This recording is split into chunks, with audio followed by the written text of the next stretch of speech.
Hello and welcome again to another episode of Dev Codigo, and for this episode mag-unbox na naman tayo ng isang item na binili natin from Lazada.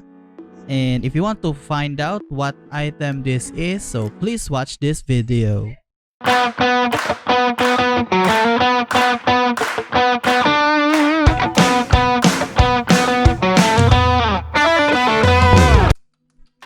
Okay. So we're live now. We're recording now. And meron na naman tayong isang item from Lazada. Ayan. So actually, in-order ko lang to 2 days ago. Dumating na siya. So hindi ko patatagalin pa. Okay, let's try to unbox this. Sirain na natin to.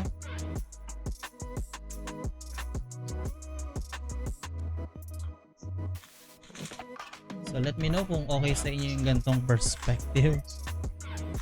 Medyo mahirap lang siyang i-shoot, pero baka mas okay na ganito yung angulo natin when unboxing. Para siyang first person point of view.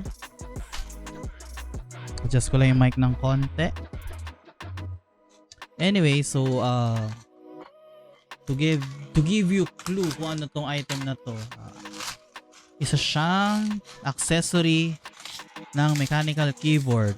So ilan lang naman ang accessory ng mechanical keyboards, di ba?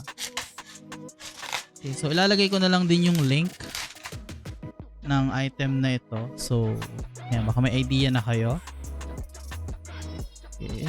So for those who don't know, haven't watched my home setup video, so ang gamit kong mechanical keyboard ay Tecware Phantom with brown switches. Okay. So ayoko masira kasi yung item. Baka magupit natin. So dahan-dahanin natin ng konti. Secured yung kanyang. Okay, next time nga bibili na tayo ng cutter talaga, para di tayo nahihirapan mag-unbox.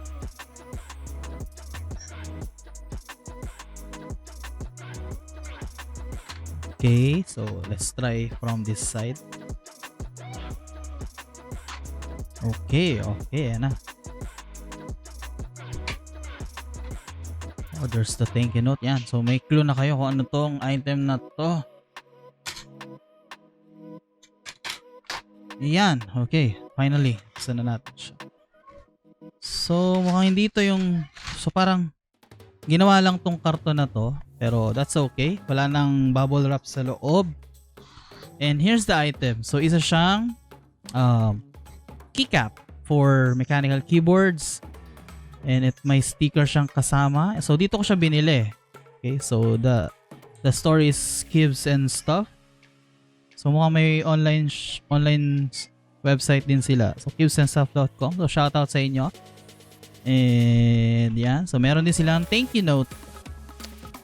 Alright. So may thank you note sila. Sorry for the camera. And here's the item itself. So meron lang siyang plastic protection.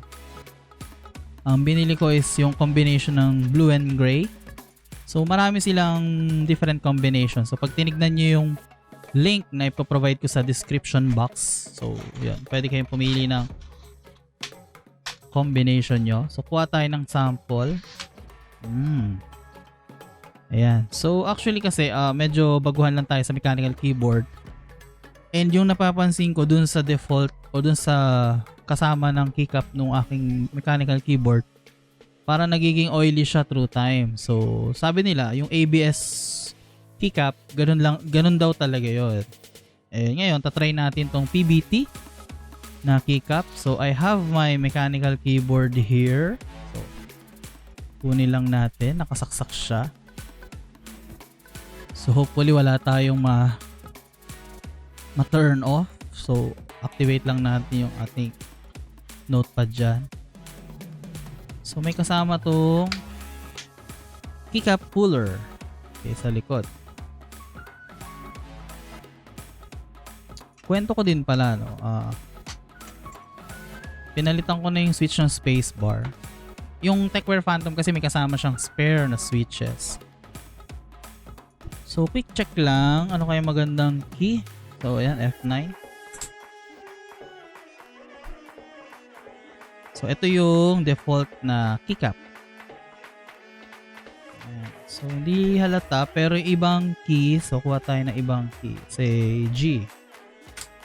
Ang oily niya na.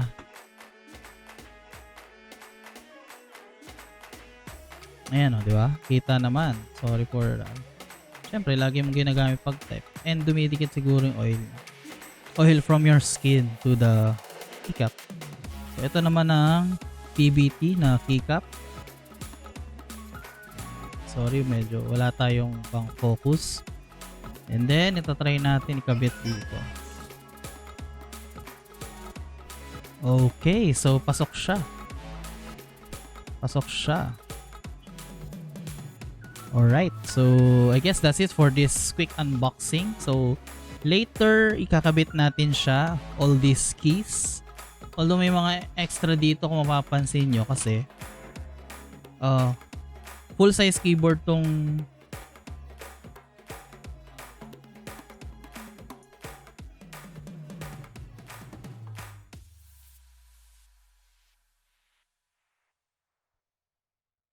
yan, sukat na lang natin yan. Anyway, full size tong keycaps.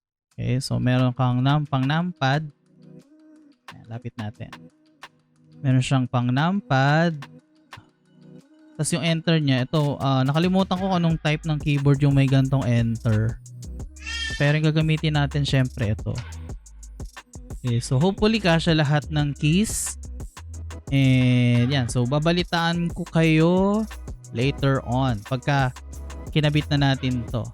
Alright, so try natin mag-shot ng time-lapse na lang for the replacement. Alright, so that's it muna.